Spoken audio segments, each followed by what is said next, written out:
17號晚頭黑，我哋報道過韶關武江區一名12歲大嘅細路女喺放學嘅途中就不幸俾人姦殺嘅新聞。嗱，今日韶關公安就向媒體通報咗該案嘅最新進展，一齊睇睇。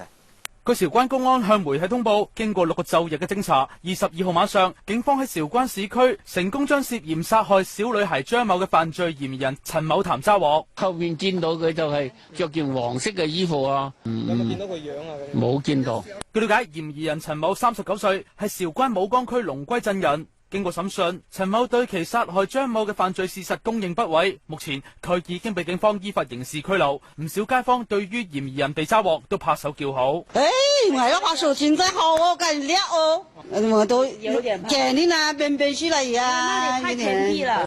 小丹丹遇害已經1個禮拜啦，唔知道家屬而家嘅心情又係點呢？記者隨後再一次去探望佢哋。一命償命都會放不過了，恨不得千刀萬剮。本來我也不敢想。有那麼快能找到兇手，我們以為是遙遙無期的等。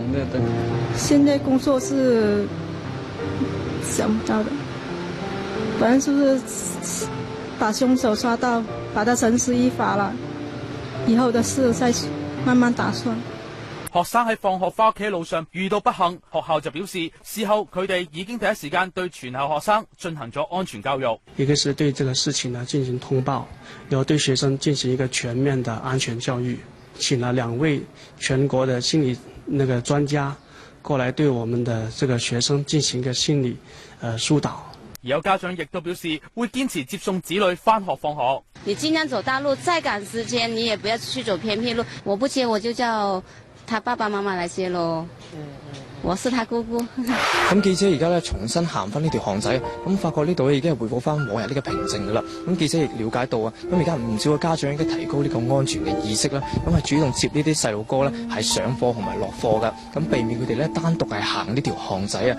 咁而家兇手又捉到啦，咁單單咧希望佢咧係可以安息。而記者亦喺呢度希望啊，類似咁嘅悲劇咧唔好再發生啦。見到殺人兇手被抓獲，大快人心。韶關公安亦都係可以喺短短唔到嘅1個星期裏頭就將呢單案破咗，辦事效率真係高，所以值得俾個 good 你哋。好嘢！嗱，喺呢度我亦都想透過呢個案件喚起我哋社會嘅關注，除咗關心細路仔喺學校裏頭嘅情況，亦都要多多關心細路仔行喺路上嘅狀況。